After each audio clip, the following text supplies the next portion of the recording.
বাংলাদেশের এসকন নামক একটা সন্ত্রাসী জঙ্গি গোষ্ঠী হিন্দুদের ভিতর থেকে মাথা উঁচু করেছে। এরা সারা দেশে সন্ত্রাসী কার্যকলাপ করছে। কথা বলেন ঠিক না বেঠিক? এসকনের যিনি বড় লিডার সভাপতি, তিনি গতকালকে না আজকে গ্রেফতার হয়েছে। এখন কিন্তু হিন্দুরাও কিছু কিছু মাথা উঁচু করতেছে। আমাদের এলাকায় এখানে অনেক হিন্দুরা আওয়াজ শুনতেছেন, আমরা আপনাদের দুশমন নই, আপনারাও আমাদের শত্রু নয়। কিন্তু কিছু কিছু হিন্দুরা এখন মাথা উঁচু করে ওই শেখ হাসিনার পক্ষে আবার গান গাচ্ছে। কথা বলেন ঠিক না বেঠিক? দয়া করে আপনারা ভালো থাকুন, আপনাদের উপরে কোনো অত্যাচার হবে না, হবে না, হবে না। আমরা কথা দিলাম, টুপিওয়ালারা যদি ক্ষমতায় যায় বিশ্বের সবচেয়ে শান্তিতে থাকবেন আপনারা। পৃথিবীর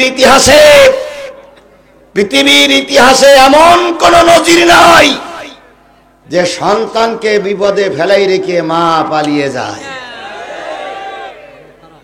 এরকম কোন ইতিহাস পৃথিবীতে আছে? একমাত্র ইতিহাস সৃষ্টি করেছেন বঙ্গবন্ধু কন্যা শেখ হাসিনা রহমাতুল্লাহ আলাইহি।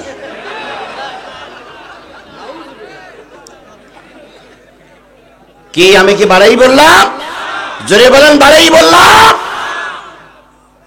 উনি ওনাদের সন্তানদের ফেলাই রেখে বিমানে ছেড়ে চলে গেলেন। আহারে, আর তোমরা এখন যারা বাগবাগুম করতেছো, একবারও হিসেব করলে না? তোমাদের মা তোমাদের কোনো কথা মনে রাখলো না। এখন আবার বলতেছে আমি সীমানার পাশেই আছি, চট করে ঢুকে পড়বো, তাই বলতেছে না? যারা ইতিহাস জানেন একটা জিনিস স্পষ্ট করে শুনে রাখুন, পৃথিবীর ইতিহাসে কোন স্বৈরাচার পালাই যাওয়ার পরে পরবর্তীতে এসে সে দেশের সরকার গঠন করতে পারেনি, এটা পৃথিবীর ইতিহাস। সুতরাং আজকের স্বৈরাচার যারা পালিয়ে গেছে, আমি আজিজুল ইসলাম জিহাদি লিখে দিয়ে যেতে পারি, এই স্বৈরাচার আর কখনো বাংলাদেশের মস্তক দখল করতে পারবে না। তবে হ্যাঁ, ওই স্বৈরাচারকে আমরা ফিরিয়ে এনে আইনের মাধ্যমে বিচারের কাঠগড়ায় তুলে এর শাস্তি প্রয়োগ করব। কোন অবস্থায় ওই স্বৈরাচারের দোষরদেরকে বাংলার মানুষ ক্ষমা করবে না, করবে না, করবে না।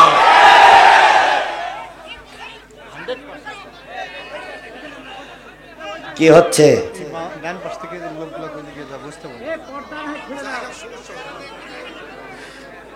আচ্ছা, এই ছেলেরা এ পাশেও তো জায়গা ছিল, এবার হ্যাঁ বসার জায়গা করে দেন তো, বসার জায়গা করে দেন।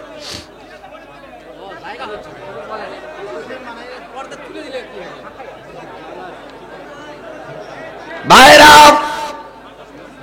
কথা বলার সুযোগ করে দিন। তাহলে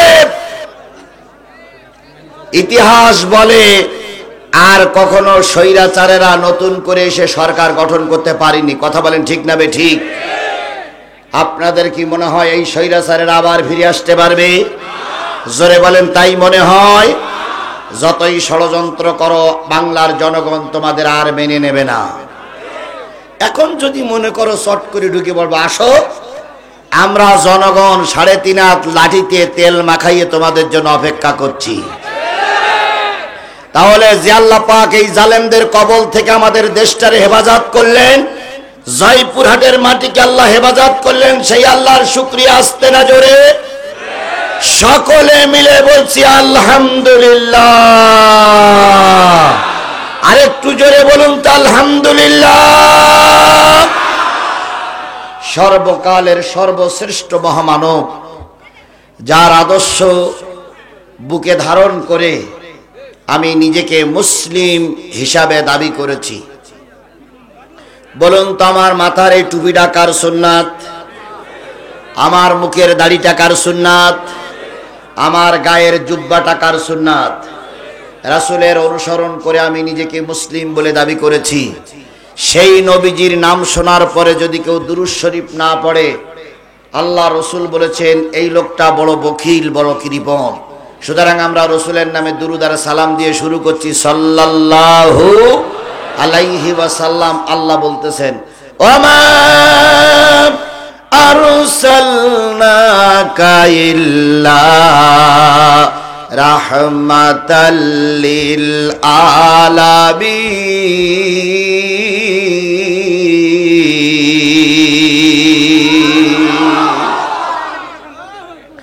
আল্লাহ রাব্বুল আলামিন বলে, বান্দা শোনো, আমি আমার নবীকে গোটা পৃথিবীর মানুষের জন্য, মাখলুকের জন্য, সকলের জন্য রহমত করে পাঠালাম। সুবহানাল্লাহ বলেন।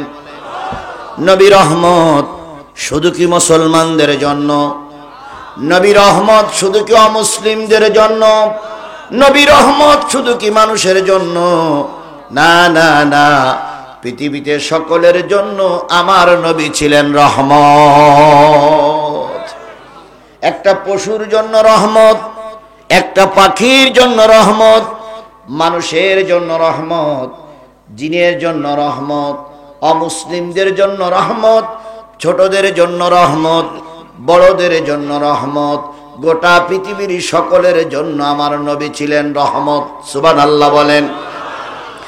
আল্লাহ হলেন রব্বুল আলামিন, আলহামদুলিল্লাহি রাব্বিল আলামিন। আল্লাহ হলেন গোটা পৃথিবীর জন্য রব, আর আমার নবী হলো গোটা পৃথিবীর জন্য রহমত।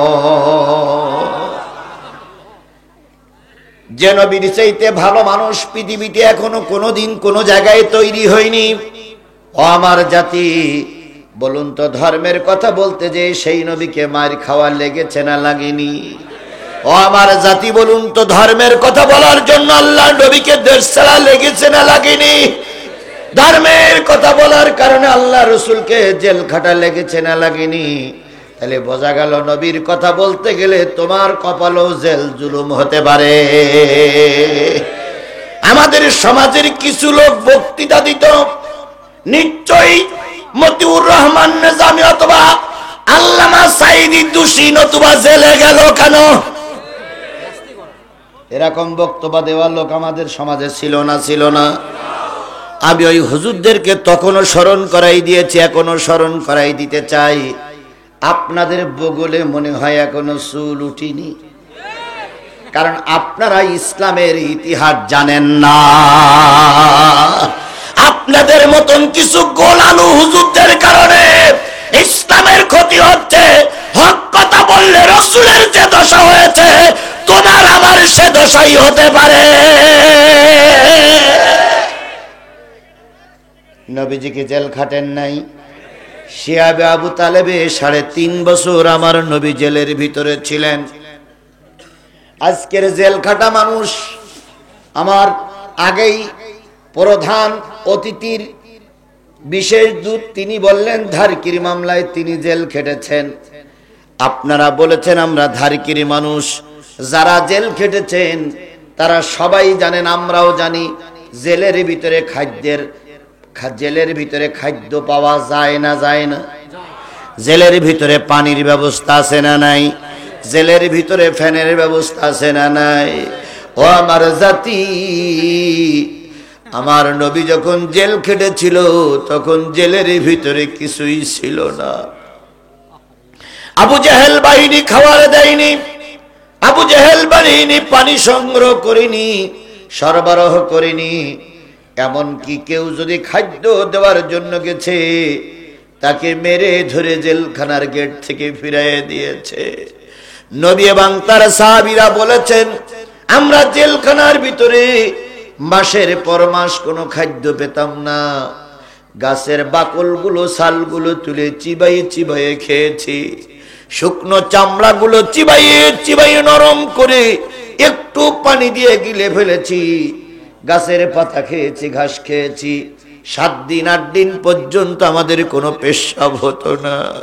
আমাদের পায়খানাগুলো হয়ে গেছিল ছাগলের পায়খানার মতো। ও আমার জাতি, সেই কষ্ট বুকে ধারণ করে আল্লাহ নবী ধর্মের দাওয়াত দিলেন, আর তুমি আর আমি মামার বাড়ির ধর্ম মনে করে এখন ধর্মটা যে যেভাবে পারি সে সেইভাবে ব্যবহার করতেছি। মনে হয় যেন সব দায় দায়িত্ব জামাত ইসলামের। সব দায় দায়িত্ব জামাত ইসলাম যদি পালন করে, তুমি এদেশে আছো কেন? এদেশ থেকে কেটে বড়। কুল্লুকুম রাঈন কুল্লুকুম মাসউলুন আন রাঈতিহি, দায়িত্বশীলকে আল্লাহর কাছে কৈফিয়ত দেওয়া লাগবে। একলা জিহাদি মাঠ গরম করবে আর তোমরা ধোঁয়া দেবা না, তাই না? সুতরাং সকলের দায়িত্ব ইসলাম টিকাই রাখার কথা বলেন, ঠিক না বে ঠিক? এত ভালো মানুষটির আবু জেহেল একদিন মেরে বসলো, মুখোমুখি দেখা। আবু জেহেল ডাক দিয়ে বলল, ভাতিজা মোহাম্মদ। জি চাচা। তোমাকে প্রথম লোভ দেখালাম সুন্দরী নারী দেব, শুনলে না। তোমাকে বললাম রাষ্ট্রের একটা অংশ দেব, শুনলে না। তোমাকে বললাম ভোটে পাশ করা লাগবে না, তোমার মন্ত্রী বানাই দেব, শুনলে না। তুমি কি চাও? তুমি যদি মনে করো আমার জায়গায় তুমি বসবা, তাও তোমাকে বসাই দিতে রাজি আছি মোহাম্মদ। দোহাই তোমার, দয়া করে কোরআনের দাওয়াত আর কালেমার দাওয়াতটা মানুষকে শোনায়ও না। তারা কলেমার ব্যাখ্যা বুঝতেন, আর আমারে জাতি মনে করে কলেমা হইছে ভিক্ষে করার জন্য। আমারে জাতি মনে করে কালেমা পড়িয়ে কলেমা আসছে বাপ মারি ছেলে সব করার জন্য। আমারে জাতি মনে করে কালেমা আসছে মসজিদে বসে সব করার জন্য না। কলেমা আসছে সত্য মিথ্যা পার্থক্য করার জন্য। কলেমা আসছে হক বাতিল দূর করার জন্য। কথা বলেন ঠিক না বে ঠিক? সেই কলেমা আবু জেহেল বুঝেছিল, কিন্তু আমার দেশের মৌলবীরা বুঝলো না, আমার দেশের টুপিওয়ালারা বুঝলো না। আবু জেহেল যখন হুঙ্কার দিল, নবী নিজেকে সামলাই নিয়ে নবী বর্ণনা করলেন, চাচা যেটা দিতে পারো সেটাও যদি দাও, আর যেটা দিতে না পারো সেটাও যদি দাও। ওই আকাশের চাঁদ আর ওই আকাশের সূর্য দুইটা যদি আমার হাতে দাও, ও আমার চাচা, যতক্ষণ পর্যন্ত 3.5 হাত বডির ভিতরে রূহ থাকবে, ততক্ষণ পর্যন্ত আমি কালেমার দাওয়াত দেওয়া বন্ধ করব না।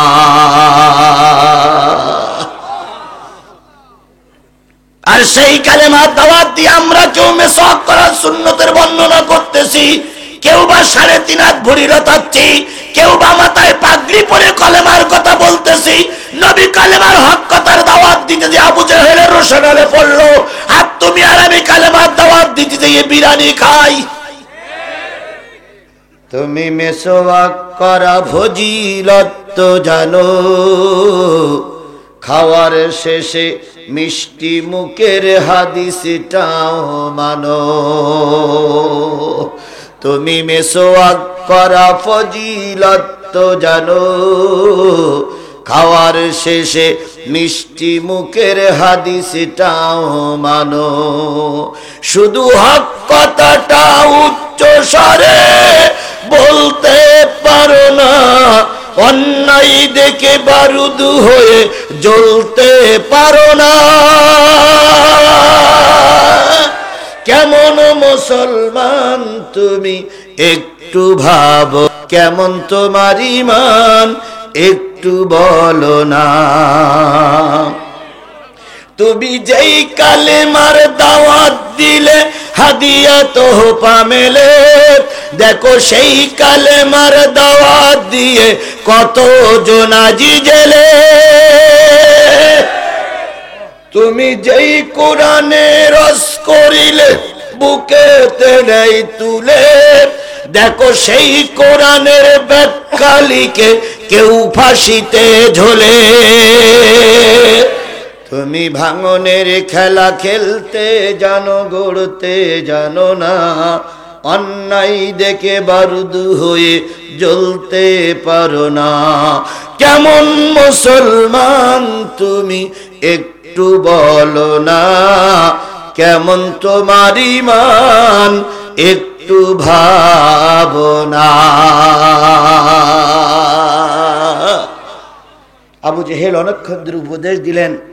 নবীজি বলেন, ওই আকাশের চাঁদ আর ওই আকাশের সূর্য যদি আমার হাতে এনে দাও, তবুও কালেমার দাওয়াত দেওয়া বন্ধ করব না। আবু জেহেলের রাগ হয়ে গেল, কোমরে রাখা তরবারি উঁচু করলেন, নবীজির মাথার পরে 3টা ঘাত করলেন। দয়ার নবী, রহমতের নবী যেই নবীর চেহারার দিকে তাকাই থাকলে মানুষের পেটে ক্ষুধা থাকতো না। মদিনার মানুষেরা বলেছেন বাচ্চাগুলো ক্ষুধার্ত, কোনো খাবার জোগাড় করতে পারি না। বাচ্চাগুলো যখন খাদ্যের জন্য চিৎকার করতেন, মার বাবা খুব বুদ্ধি শুদ্ধি করে মদিনার মসজিদে পাঠিয়ে দিতেন। 2 দিন 3 দিন পর মা যে বলতেন, বাজান বাড়ি চল, রুটি আর খেজুরের ব্যবস্থা হয়েছে। ছোট বাচ্চাটা মদিনার মসজিদের গেটে এসে মার মুখে চুমা দিয়ে বলতেন, আম্মু ফিরে যাও। নবীর চেহারার দিকে তাকাই থাকলে পেটে ক্ষুধা থাকে না। হযরত আনাস ইবনে মালিক বলেন, আমি একদিন পূর্ণিমার রাত্রিতে রাসূলের সঙ্গে ঘুরতেছিলাম, এক জায়গায় বসে গেলাম। আমি পূর্ণিমার চাঁদের দিকে তাকালাম আর নবীর চেহারার দিকে তাকালাম। পূর্ণিমার চাঁদের ভিতরে কলঙ্কময় কিছু দাগ দেখেছি, আমার নবীর চেহারার ভিতরে কোনো দাগ আমি খুঁজে পাইনি। সেই নবীর মাথায় কয়টা আঘাত করেছে আবু জেহেল? 3টা। রক্তাক্ত নবী, চেহারাটা মলিন হয়ে গেল। রক্ত অবস্থায় 3টা কাটা জায়গায় নবী হাত দিয়ে চেপে ধরে খাদিজার ঘরে চলে গেলেন। খাদিজাকে ডেকে বললেন, খাদিজা দরজা খুলে দাও, তোমার জাতি আমাকে মেরে আহত করেছে। আজকে যারা ওয়াজ শুনতেছেন, আজকে যারা বিভিন্ন কায়দায় টুপি ব্যবহার করতেছেন, আমি জানতে চাই রাসূল সেদিনকে মাইর খেল কি অপরাধে? কালেমার দাওয়াত দেওয়ার অপরাধে। কথা বলেন ঠিক না বেঠিক? তুমিও সেই কালেমার দাওয়াত দাও, আমিও সেই কালেমার দাওয়াত দেই, তোমার আর আমার বেলায় কিচ্ছু হচ্ছে না। তাহলে বুঝতে হবে নবীর কালেমার তোমার আমার কালেমা এক হচ্ছে না।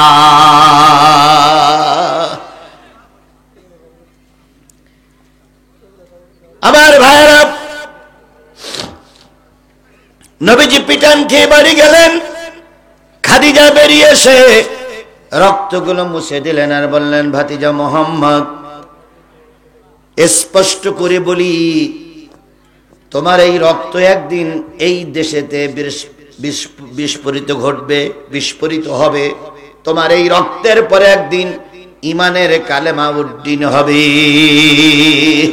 আজকে জয়পুরহাটের মুসলমানদেরকে বলি, যারা শহীদ হয়ে গেছে, শহীদের আপনজনেরা এখানেই বসে আছেন।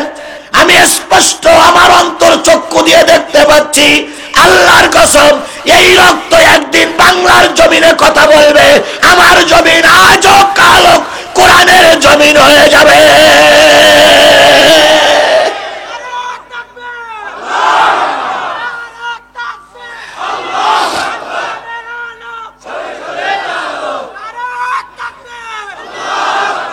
যদি এবার কোরআনের দেশ আমার দেশ না হয়, তাহলে এর জন্য তাই আমরা একদল টুপিওয়ালারা। কারণ আমি স্পষ্ট করে দেখতেছি, রামপন্থী বামপন্থীরা আমাদের পথের কাঁটা নয়, আমাদের পথের কাঁটা এক মৌলবীর বিরুদ্ধে আর এক মৌলবীর ফতোয়া, এটাই হলো আমাদের পথের কাঁটা হয়ে দাঁড়িয়েছে।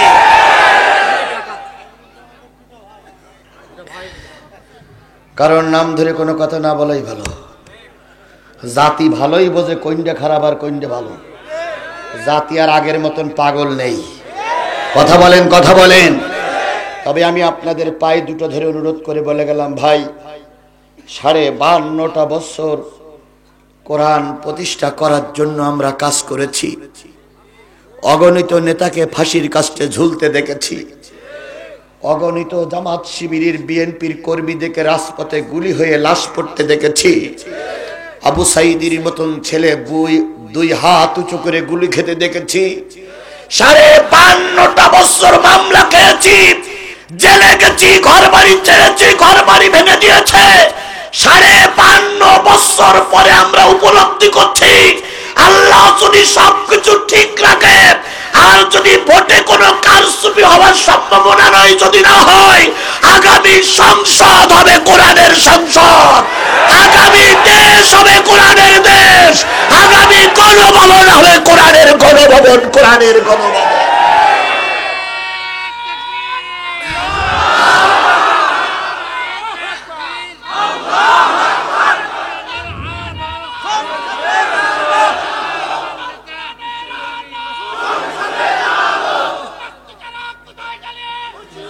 আমার ভাইরা, আমাদের সেই সময়টা আল্লাহ দেখার তৌফিক দান করুক। আরেকটু জোরে বলেন আমিন, আরেকটু জোরে বলেন আমিন, আরেকটু জোরে বলেন আমিন। আমার আগেও আমি এখানে বসে বসে শুনতেছিলাম, কয়েকজন ভাই কথা বলেছেন। আমি একটা ব্যতিক্রম দেখলাম। আমি জানি দ্বিতীয় বক্তা প্রধান বক্তার আগে ওয়াজ করে, তাই না? তার আগে ওয়াজ করে কোন বক্তা? তৃতীয় বক্তা, তারপরে চতুর্থ বক্তা। কেবল এখানে দেখলাম ব্যতিক্রম। তাই দেখেছি না আমরা যে প্রধান বক্তার আগে চতুর্থ বক্তা ওয়াজ করেছে। এগুলো কিভাবে হয়েছে আমি জানি না, তবে এগুলো না হওয়াই ভালো, তাই না ভাই? যাকে যে জায়গায় রাখবেন তাকে সে জায়গায় দিলে তার ইজ্জতটা বাড়বে, তার সম্মানটা বাড়বে। আর আমি আসলাম এক জায়গায়, আমাকে দিলেন আর এক জায়গায়, তাহলে ইজ্জতের খেলাপ হবে না? এই জন্য দয়া করে এগুলো যখন আপনারা কাজ করবেন তখন একটু হিসাব কিতাব করবেন। কাউকে সম্মান করলে নিজের সম্মানের বাড়ে, আর কাউকে অপমান করলে নিজের সম্মান কমে যায়। আশা করি সমাধান হয়ে যাবে আগামীতে। যাকে যেখানে রাখবেন তাকে সেখানে নিয়ে দিবেন। আপনারা চতুর্থ বক্তাকে দ্বিতীয় বক্তা বানাতে পারতেন, তাহলে কারোর মনে কষ্ট থাকতো না। আমরা অনেক সময় এই যে সেদিনকে জয়পুরহাটের ওই যে ইট ভাটায় মাহফিল করলাম, হ্যাঁ পাকার মাথা, আমি তো এশার আজান দেওয়ার আগে চলে গেলাম। আমার পরে মর্তজা ভাই ওয়াজ করলেন, তাই না ভাই? তাহলে উনি ওনার ওই জায়গায় যোগ্য। এখন আমি যদি আমাকে যেখানে রেখেছেন আমি ওই জায়গায় ওই দিনকার যোগ্য ছিলাম। সুতরাং যার যেখানে রাখবেন তাকে সেখানেই দিবেন, তাহলে তার মনে কষ্ট হবে না। আমার ভাইয়েরা, যে জিনিসটা বুঝাতে চাচ্ছিলাম সেটা হলো নবী বাড়ি খাইলেন কয়টা? রক্তাক্ত নবী ঘরে চলে গেলেন। ঘরে চলে যাওয়ার পর খাদিজা বেরিয়ে এসে নবীকে সুস্থতা দিলেন। কিছুক্ষণ পরে আমির হামজা, নবীজির আপন চাচা, এলাকায় ছিলেন না। তিনি তখন ছিলেন জঙ্গলে সফর, জঙ্গলে কি বলে শিকারিতে ছিলেন। কিছুক্ষণ পরে এলাকায় ফিরে এসে শুনলেন নবীজিকে আবু জেহেল মেরেছে, রক্তাক্ত হয়ে গেছে নবী। আল্লাহর নবীর এই সংবাদ শুনে আমির হামজা শিকারীর যন্ত্রপাতি রেখে সোজা চলে গেলেন নবীর বাড়ি। যেয়ে দেখে নবী ঘরের দরজা দিয়ে খাদিজার সঙ্গে অবস্থান করছে। আমির হামজা বাইরের থেকে ডাক দিলেন, ভাতিজা মোহাম্মদ, ভাতিজা মোহাম্মদ, ভাতিজা মোহাম্মদ। নবীজির চোখে এত মারি খাওয়ার পরে এখন এক ফোঁটাও পানি আসেনি, কারণ ময়দানে থেকে ভেঙে পড়লে ময়দান দখল করা যায় না। ময়দানের দখল নিতে গেলে সবচেয়ে যে জিনিসটার প্রয়োজন সেটা হলো ধৈর্য। কথা বলেন ঠিক না ঠিক? ইসলামী আন্দোলনের বড় বড় নেতাদের যখন ফাঁসি হলো, বেগম জিয়াকে যখন জেলের ভিতরে ঢুকানো হলো, ওই সময় যদি জামাত বিএনপি ধৈর্য হারা হয়ে যেত, ওরা অনেক বড় সুযোগ পেয়ে যেত। কিন্তু জামাত শিবির হাজারো লাশ পিছনে ফেলেছে, ময়দান থেকে পালাইয়ে চলে যায়নি।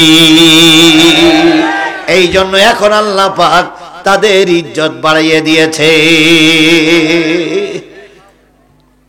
কথা কি ঠিক বলেছি না বেঠিক বলেছি? ধৈর্যের বিকল্প কোন রাস্তা আমাদের জন্য খোলা নাই। আল্লাহ নিজেই বলেছেন ইন্নাল্লাহা মাস, আল্লাহ ধৈর্যশীলদের সঙ্গে থাকে। আল্লাহ এমনি এমনি বলিনি। আল্লাহ তোমার আমার সেই ভালোই বোঝে। কথা ঠিক না বেঠিক? আমার ভাইয়েরা, নবীজি এক চুপ করেছিলেন, কান্দেন নাই। আমির হামজার আওয়াজ শুনে নবীজি চোখের পানি ফেলায় কাঁদতেছে। আমির হামজা উপদেশ দিলেন, ভাতিজা কান্দো কেন? নবীজি বললেন, চাচা, আমার পরিবারের এত লোক থাকার পরও বাইরের মানুষ এসে মেরে যায়, দেখার মতন কেউ হয় না। আমির হামজা বললেন, মুহাম্মদ সাল্লাল্লাহু আলাইহি ওয়াসাল্লাম, তুমি কি কোনো বিয়াদবি করেছো? কয় না। তুমি কি কোনো খারাপ ভাষা ব্যবহার করেছো? কয় না। তাহলে মারলো কেন? মারলো কালেমার জন্য। আমির হামজা বললেন, ভাতিজা অপেক্ষা করো, দেখি তোমার চোখের পানির কোনো বদলা নিতে পারি কিনা। আমির হামজা চলে গেলেন, আবু জেহেলকে খুঁজতেছে, খুঁজতে খুঁজতে যেয়ে দেখি কাবার চত্বরে এক জায়গায় ওনার সাঙ্গ পাঙ্গদেরকে নিয়ে, গুন্ডা পান্ডাদের নিয়ে আনন্দ করতেছে আর বলতেছে, দিয়েছি আজকে ঠিক করে, আর কোনদিন মুহাম্মদ কালেমার দাওয়াত দেবে না। আজকে যে পিটান দিয়েছি, নবুয়তের দায়িত্ব আজকে এখানেই শেষ। আজকের পর থেকে নবীর আর রাজপথে পাওয়া যাবে না। সাঙ্গ পাঙ্গরা, গুন্ডা পান্ডারা বলতেছে, কি করেছেন? কয়, 3টা আঘাত করেছি, এখনো মারা যায় নাই, তবে মনে হয় মারা যেতেও পারে। এমন সময় আমির হামজা যাইয়া হাজির। নেতা নেতা নেতা, কি হয়েছে? মুহাম্মদকে মেরেছেন? হ্যাঁ মেরেছি।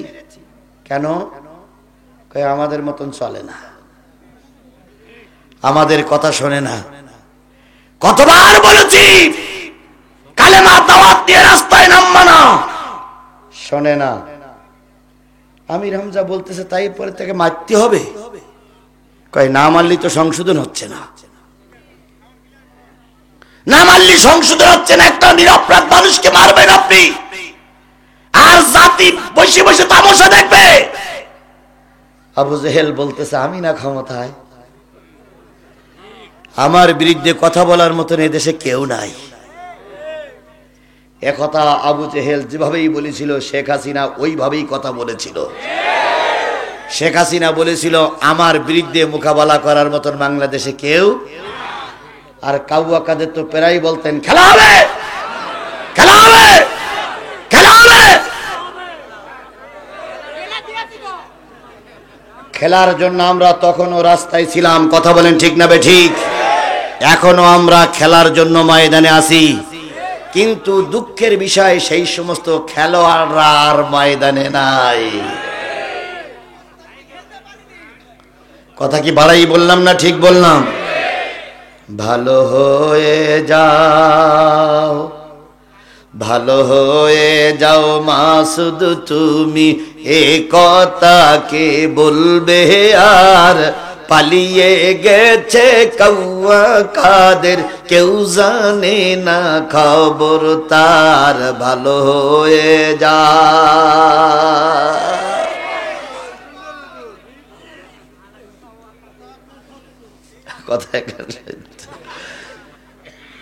ফকরুল সাহেব আপনার বাসায় কাউয়া কাদের গেছেননি, ঠাকুর গায়ের বাসায় আপনি থাকতে তারে দেশেননি।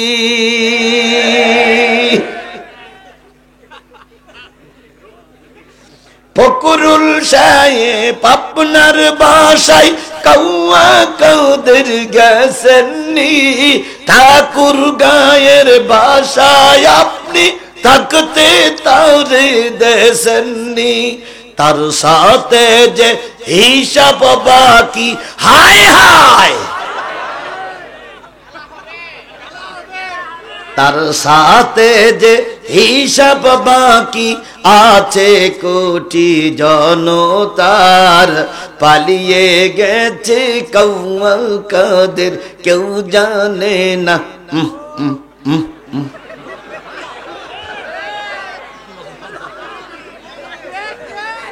কথা বলেন, কথা বলেন, কথা বলেন, কথা বলেন। আল্লাহ সব জিনিস সহ্য করে, আল্লাহ কখনো অহংকার সহ্য করে না। আল্লাহ নিজেই বলেছেন, অহংকার আমার গায়ের চাদর, কেউ যদি টানাটানি করে আমি আল্লাহ পাক এইটা সহ্য করতে পারি না, পারি না, পারি না। কি কায়দায় অহংকারে করে বলতো, আমাদের ক্ষমতার থেকে কেউ নামাতে পারবে না। আমাদের ক্ষমতার থেকে নামানোর মতন কোন বাপের বেটা এখনো দুনিয়ায় জন্ম নেয়নি। এই কাউয়া কাদের আর এই শেখ হাসিনার গুরুবীরাই বলতো, কথা বলেন ঠিক না বেঠিক, কথা বলেন ঠিক না বেঠিক। আর এদের কিছু দালাল এই জয়পুর হাটেও ছিল, এদের কিছু দালাল গোটা পৃথিবীতে বাংলাদেশে ছিল। এরা আল্লাহ না বড় বড় আল্লামাদের ওয়াজগুলো এরাই বন্ধ করেছে, এরাই বন্ধ করেছে, এরাই বন্ধ করেছে।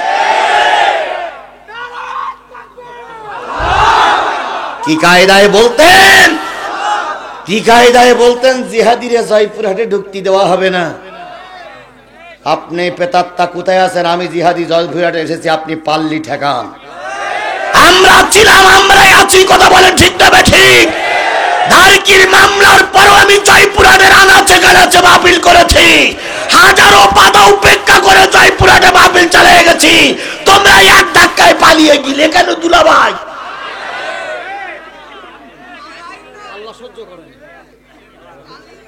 আসো ময়দানে খেলি, দেখি তুমি কোন মায়ের দুধ খেয়েছ আর আমি কোন মায়ের দুধ খেয়েছি। আসো ময়দানে খেলি, দেখি তোমার বাহুতে কি জোর আছে আর আমার বাহুতে কি জোর আছে। কার বাহুতে কত জোর আছে এর আগেও আমরা দেখাতে চাইছিলাম, কিন্তু শুধুমাত্র পুলিশ পুলিশ পুলিশ, এই পুলিশ লীগের কারণে আমরা রাস্তায় নেমেও পিস্টান মারতে বাধ্য হয়েছিলাম। যদি সেদিন পুলিশ না থাকতো, একটারও ময়দানে এক সেকেন্ডের জন্য দাঁড়াতে যেতাম না আমরা। আমাদের সংগঠন, আমাদের জামাত বিএনপির লোক কোনো অবস্থায় কম ছিল না, শুধুমাত্র পুলিশের কারণে অনেককে রাস্তার থেকে উইড্রো করতে হয়েছে।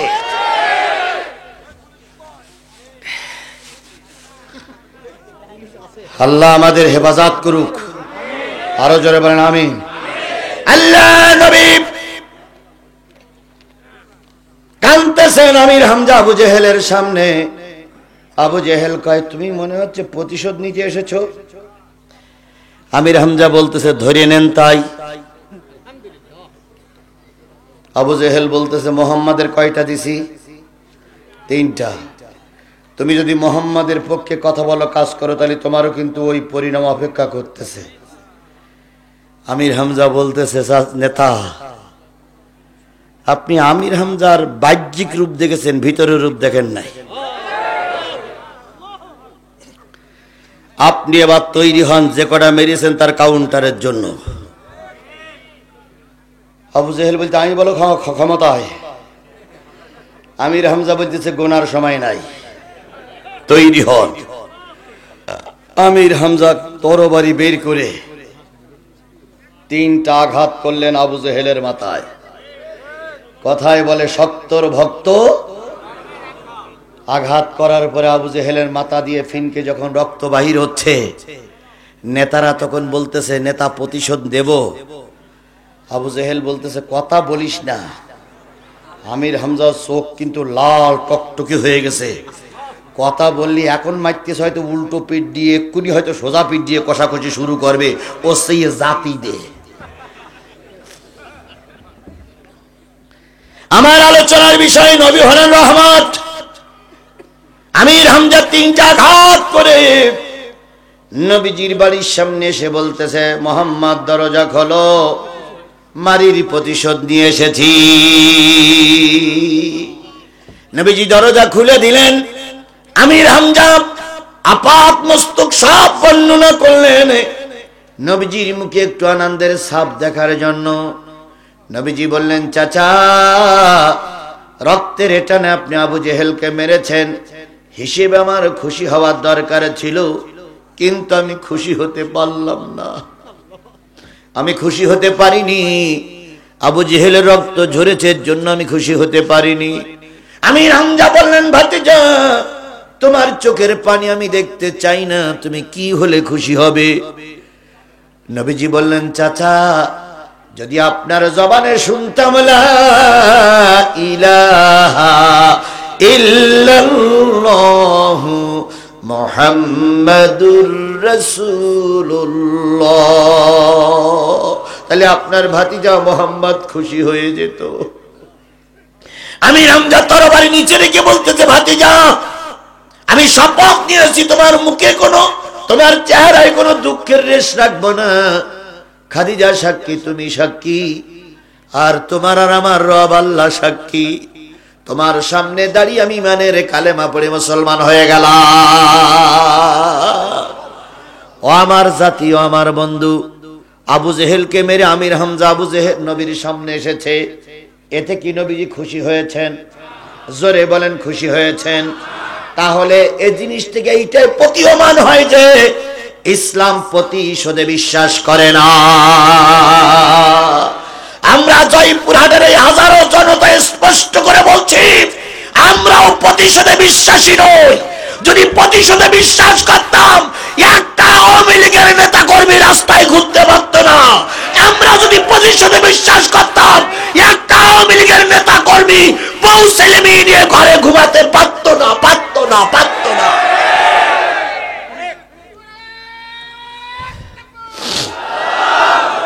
সুতরাং আমরা ক্ষমায় বিশ্বাসী। কথা বলেন ঠিক না বেঠিক? যে নবী এত আঘাতের পরেও জাতিকে ক্ষমা করে দিয়েছেন, সেই নবীর নামে দুরূদ শরীফ পড়া দরকার আছে না নাই? আবারও বলছি, সাল্লাল্লাহু আলাইহি ওয়াসাল্লাম।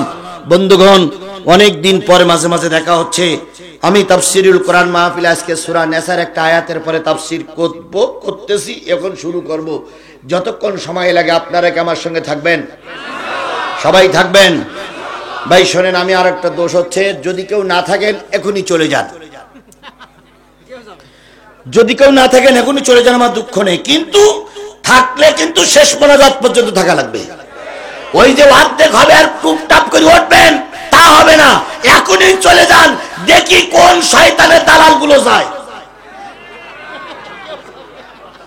এবার দেখে রাখবেন, যারা উঠবে মনে করবেন এই শয়তানের দালাল, এদের এই ভালো কথাগুলো সহ্য হয় না।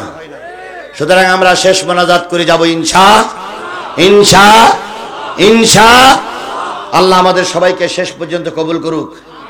মঞ্চে অতিথিরা আছেন, দুই পাশে অতিথিরা আছেন, আপনারাও আছেন। এই মাহফিলটা যারা করেছেন, আমাকে কানে কানে বলে দেওয়া হয়েছে, হুজুর মাহফিলের জন্য একটু কালেকশন করবেন, যাতে করে আমরা খরচের টাকাটা তুলতে পারি, তা না হলে কালকে আমরা ঋণগ্রস্ত হব। আচ্ছা, এই মাহফিলটা এখানে চালু থাকে, এটাকে আপনারা চান? সবাই চান? আচ্ছা, চান না কারা কারা? তারা একটু হাত তোলেন তো। হুজুর, এই মাহফিল আমি বন্ধ করতে চাই। ভাই, কোরআনের আলোচনা চলুক, এটা কি আপনারা চান? ভাই, যদি কর্তৃপক্ষ আগামীকাল সকালবেলা ঋণ পরিশোধ করতে না পারে, তাহলে আগামী বছর আর মাহফিল দেওয়ার পক্ষপাতী থাকবে না। কোরআনের খাতিরে, শুধুমাত্র কোরআন প্রতিষ্ঠা রাখার খাতিরে 20, 25, 10, 15, 50, 100, 200 যার যার সামর্থ্য আছে, এই সামর্থ্য অনুযায়ী এই মাহফিলে দান করতে হবে। আপনারা কি আমার সঙ্গে একমত? কারা কারা কোরআনের পক্ষে আছেন একটু হাত তুলে দেখান তো। হুজুর, আমি কোরআনের পক্ষে আছি। হাত তুলে রাখেন। কোরআন একটু ভিডিও করে রাখুক। মাশাআল্লাহ, হাতগুলো নামান। এবার আমি আপনাদের কাছে বলবো, এই কোরআন টিকাই রাখার জন্য পকেটে সবাই হাত দেন। যতগুলো লোক হাত উঁচু করেছেন সবাই হাত দেন, আমিও হাত দিচ্ছি। সবাই হাত দেন জি। আর আমার একটা দাবি, যারা মঞ্চে আছেন, বিশেষ করে যারা মঞ্চে আছেন, অতিথি হয়েছেন, তারা একটু বেশি করে দিবেন, কারণ আপনাদেরকে অতিথি বানাইছে।